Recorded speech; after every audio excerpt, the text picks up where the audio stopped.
और सीधे लिए चलते हैं राजधानी रायपुर, जहां नारी शक्ति वंदन योजना को लेकर यहां प्रेस कॉन्फ्रेंस जारी है।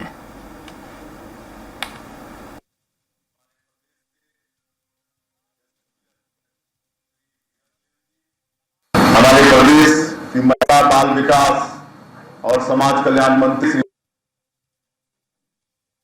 जी नेहा बंगा जी दिल्ली से पधारी हैं। हमारी सांसद है रूप कुमारी चौधरी जी, कमलेश जांगड़े जी, महिला मोर्चा की प्रदेश की अध्यक्ष श्रीमती विभा अवस्थी जी, रायपुर नगर निगम की महापौर श्रीमती मीनल चौबे जी, आप सभी लोगों का भी बहुत बहुत अभिनंदन। लेकिन आज हम आप लोगों के बीच में बहुत दुखी मन से उपस्थित हुए हैं, क्योंकि आप सबको मालूम है कि हमारे देश की आधी आबादी हमारी माता बहनों को देश के विकास में और हमारे देश के प्रदेशों के में 33% उनका नेतृत्व सुनिश्चित करने के लिए नारी शक्ति वंदन अधिनियम के लिए विशेष सत्र 16, 17, 18 अप्रैल का बुलाया गया था। और उसके पहले एक बहुत अच्छा वातावरण पूरे प्रदेश में और देश में था।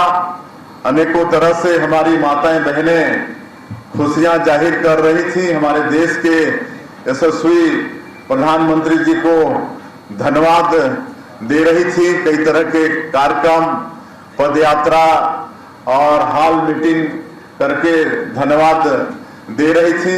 लेकिन दुर्भाग्य का विषय है कि हमारी माता बहनों के खुशी में और हम सब लोग भी खुश थे, क्योंकि हमारे देश में प्राचीन काल से ही नारियों का सम्मान हुआ है। हमारे वेदों में भी कहा गया है, यत्र नार्यस्तु पूजन्ते तत्र रमन्ते देवता। प्राचीन काल से ही नारियों की पूजा हुई है और हम सब लोग अपने देश में भी नारियों को दुर्गा, सरस्वती, लक्ष्मी का अवतार मानते हैं और उसी दिशा में उनका नेतृत्व सुनिश्चित करने का काम होने जा रहा था। लेकिन जिस तरह से एनडीए गठबंधन में विशेषकर कांग्रेस, टीएमसी, सपा के लोगों ने इस अधिनियम का विरोध किया, अधिनियम को पास होने नहीं दिया और आज 70 करोड़ जो हमारे देश की आधी आबादी है उनके खुशियों में पानी फेरने का काम इंडी गठबंधन ने किया। एक घोर महापाप किया। इसकी जितनी निंदा की जाए वो कम है। और हम लोग तो अपने प्रदेश में छत्तीसगढ़ में शुरू से ही नारियों का यहाँ पर सम्मान किए हैं।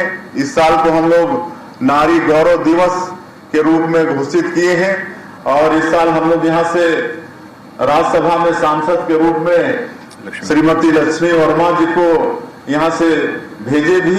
और आप सबको मालूम है कि यहाँ पर नारियों का सम्मान के लिए जो त्रिस्तरीय पंचायती राज है वहाँ पर 50% का आरक्षण जब हमारी सरकार थी 15 साल की उस समय दिए हैं।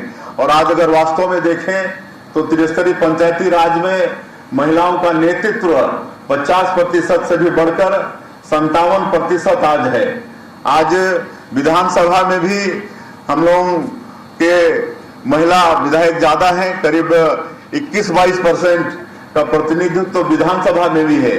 और नारियों के विकास, उनका सम्मान के लिए और भी बहुत कुछ छत्तीसगढ़ के अंदर में हुए हैं। जो राशन कार्ड यहाँ पर प्रदेश में बनता है वो नारियों के नाम से बनता है। प्रधानमंत्री आवास, उसमें भी नारियों का नाम, माताओं का नाम लिखा जाता है। आज शौचालय निर्माण का काम, उनको धुआं से मुक्ति दिलाने के लिए प्रधानमंत्री उज्ज्वला योजना में गैस सिलेंडर देने का काम, ये सब काम हुआ है। आज 70 लाख हमारी माता बहनों को महतारी बंधन योजना का हम प्रति महीना 1,000 रुपया उनके खातों में भेजने का काम करते हैं। 25-26 किस्त करीब 17,000 करोड़ रुपया उनके खातों में भेजकर उनका सम्मान किए हैं। इस तरह से लगातार यहाँ पर नारियों का सम्मान हुआ है और बड़ी खुशी थी हम लोगों को और हमारी माता बहनों को कि ये जो नारी शक्ति वंदन अधिनियम ये बिल पास हो जाएगा तो विधानसभा और लोकसभा में 33% उनका नेतृत्व सुनिश्चित हो जाएगा। लेकिन ये कांग्रेस जो अंग्रेजों की चाल चलती है, फूट करो और राज करो की नीति अपनाती है, पिछले 3 दशकों से ये लोग महिला आरक्षण की बात करते हैं, लेकिन हर बार जब उसको पास कराने का वक्त आता है तो मुंह फेर लेते हैं। और इस बार भी वही हुआ। इस बार भी इन लोगों ने तरह तरह के बहाना बनाकर कोई परिसीमन को लेकर तो कोई साउथ में उनका नेतृत्व कम हो जाने को लेकर और सपा जैसे पार्टी ने मतलब आरक्षण में धर्म को लेकर आरक्षण की बात कहकर कोई ना कोई उनको बहाना चाहिए और इस विधेयक का मतलब विरोध किया, पास होने नहीं दिया। और ये देश की 70 करोड़ हमारी माता बहनों के साथ धोखा है, उनका अपमान है और निश्चित रूप से हमारी माताएं बहनें इस इंडी गठबंधन को माफ करने वाली नहीं है। आने वाले समय में निश्चित रूप से उसका खामियाजा इंडी गठबंधन को सहना पड़ेगा। कितना अच्छा माननीय प्रधानमंत्री जी ने कहा कि भाई श्रेय लेने की बात अगर है तो आप सबको श्रेय हम लोग देंगे, लेकिन इसको पास करने दो। और जो इन गलत फहमियां लोग डाले उसके विषय में माननीय हमारे देश के आदरणीय गृह मंत्री जी ने बहुत सरल भाषा में उन्होंने कहा था कि मतलब नर्सरी का बच्चा भी समझ जाए, इस सरल भाषा में हम समझाएंगे। और उन्होंने पूरा तर्क पूर्वक समझाया, लेकिन इनकी तो मनसा ही अलग थी, तो बहाना था। कुल मिला के इनको 70 करोड़ नारियों का सम्मान करना नहीं था, इसलिए उनका जो वास्तविक चेहरा है आज 70 करोड़ माता और देश के सामने में उजागर हो गया है। लेकिन ये लोगों की जो नीति है फूट डालो और राज करो की और महिला आरक्षण की बात करते हैं, लेकिन महिलाओं के खिलाफ में ही काम करते हैं। इसको इस देश की जनता और इस देश की माताएं बहनें सब उसको जान चुकी है, बहुत अच्छे से जान चुकी है और निश्चित रूप से आने वाले समय में इसका खामियाजा उनको भुगतना पड़ेगा।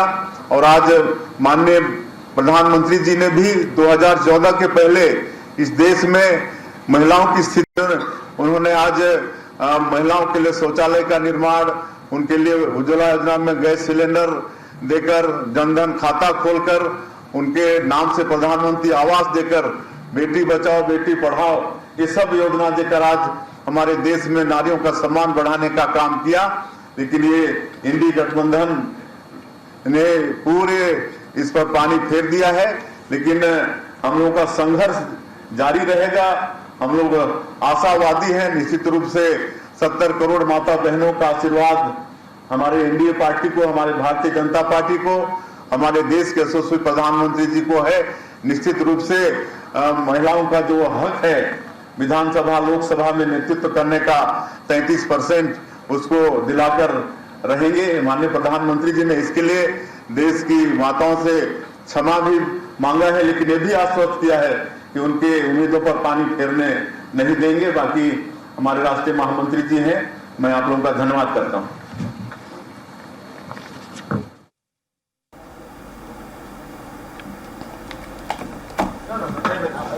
महिला आरक्षण पर सीएम विष्णुदेव साई की प्रेस कॉन्फ्रेंस आप सुन रहे थे, जहां आपको बता दें कि जन आक्रोश को लेकर इस समय सभी राज्यों के मुख्यमंत्री यहां पर प्रेस कॉन्फ्रेंस कर रहे हैं। आपको बता दें कि महिला आरक्षण बिल पास नहीं हो पाया, इसी को लेकर अब सरकार में विपक्ष को लेकर आक्रोश है।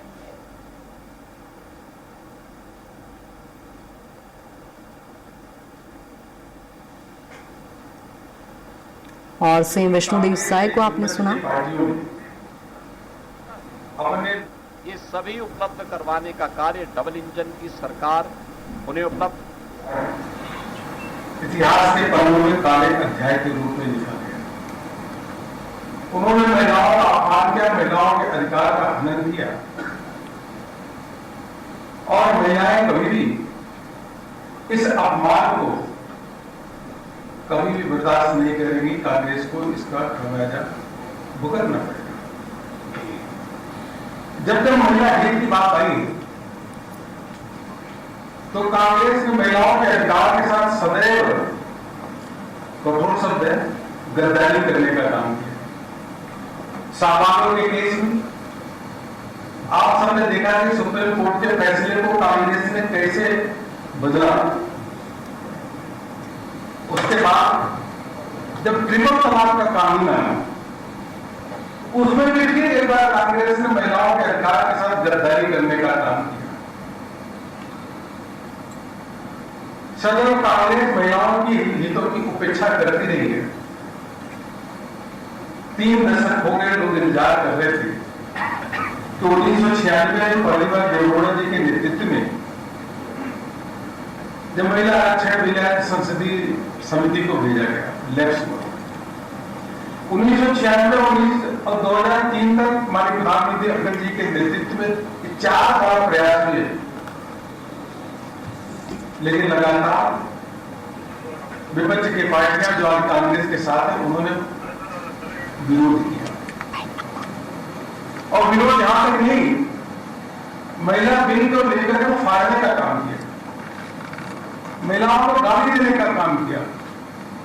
2010 में यूपी ने राज्यसभा में महिला आरक्षण का बिल जब पास हुआ तो उनके मन में खोट था, दबाव के कारण ऐसा कर रहे थे।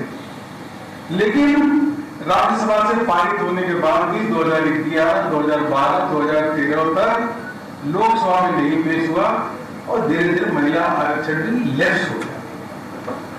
यह कांग्रेस की सोच है और समाजवादी पार्टी और आरजेडी जो सदैव कांग्रेस के साथ अभी आज के दिन में गठबंधन में है, वह कभी बिल को फाड़ते थे, कभी महिला सांसद को गाली देने का काम करते थे। मित्रों, 3 bill basically the constitution amendment bill 2026 137वां, द डिलिमिटेशन बिल 2026 और the duty laws amendment bill 2026, ये तीनों बिल संसद में ले आए और तीनों बिल जब आए उससे पहले आपने देखा देश भर माननीय मुख्यमंत्री जी भी बता रहे थे कि देश भर में किस प्रकार महिलाओं के मन में जोश उमंग उत्साह का वातावरण था। हजारों की संख्या में महिलाएं एकत्रित कर होकर के यह आशा लगाई थी कि यह बिल पारित हो जाएगा। समाज के प्रबुद्धजन, सेलिब्रिटी से लेकर के सभी लोगों पॉलिसी पद वाले सब लोगों ने इस विश्वास को व्यक्त किया कि यह बिल पारित हो जाएगा।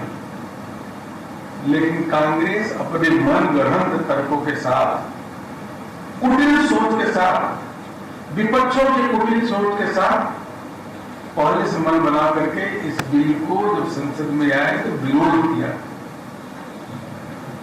न्यायों का मान किया।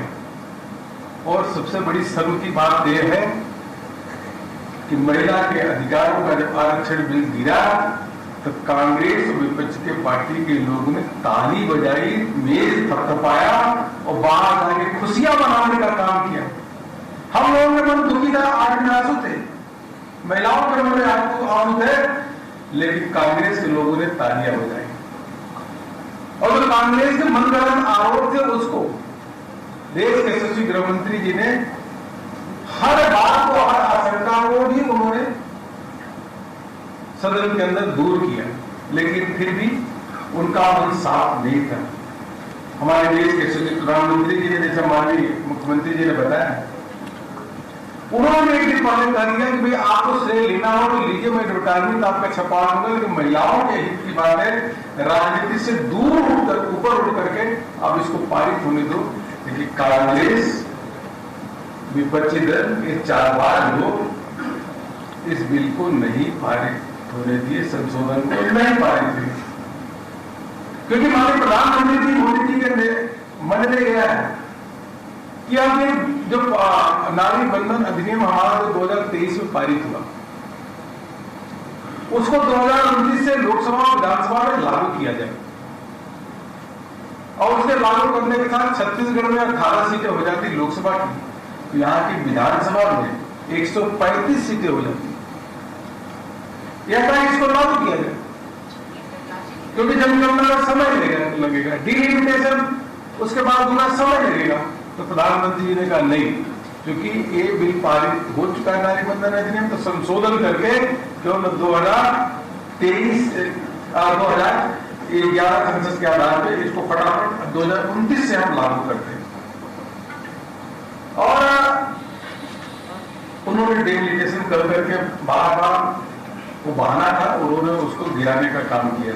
मित्रों, मैं इतना जरूर बताऊंगा, 2014 से जब से देश के यशस्वी प्रधानमंत्री नरेंद्र मोदी जी ने अपने पदभार ग्रहण किया है, चाहे केंद्र सरकार हो या प्रदेश सरकार, महिलाओं के कल्याण के लिए जो काम है वो कल्पना नहीं कर सकते। अब 10 करोड़ 33 लाख उज्ज्वला गैस कनेक्शन, 12 करोड़ इज्जत घर, 32 करोड़ से ऊपर जनधन अकाउंट, महिलाओं के जनधन अकाउंट, 3 करोड़ से अधिक लखपति दीदी बनी है, 35 करोड़ से अधिक मुद्रा नोट केवल महिलाओं को मातृशक्ति को दिया गया है और 10 करोड़ से अधिक सेल्फ हेल्प ग्रुप के जो महिलाएं हैं उनको 11 लाख करोड़ रुपए वित्तीय मदद दिया गया है। सुकन्या समृद्धि योजना के अंतर्गत 4 करोड़ 53 लाख बेटियों को उनको भविष्य सुधार अपना संवारने के लिए, सजोने के लिए उसके लिए पैसा दिया गया है। और मातृत्व अवकाश 12 हफ्ता के जगह 26 हफ्ता माननीय प्रधानमंत्री मोदी जी के नेतृत्व में केंद्र सरकार ने किया। इसके अलावा अनेकों काम हुए, मातृशक्ति महिलाओं के लिए, बच्चों के लिए इतना अधिक काम हुआ है। इसी के कारण पूरी नारी शक्ति प्रधानमंत्री मोदी जी के साथ खड़ी है और चुनाव में भी उसकी सफलता लगातार मिल रही है। मित्रों, आज जब एक आता है कि डिलिमिटेशन की जरूरत क्या है, आप बताइए। 1976 में 550 सीटें फिक्स हुई थी लोकसभा में, 76।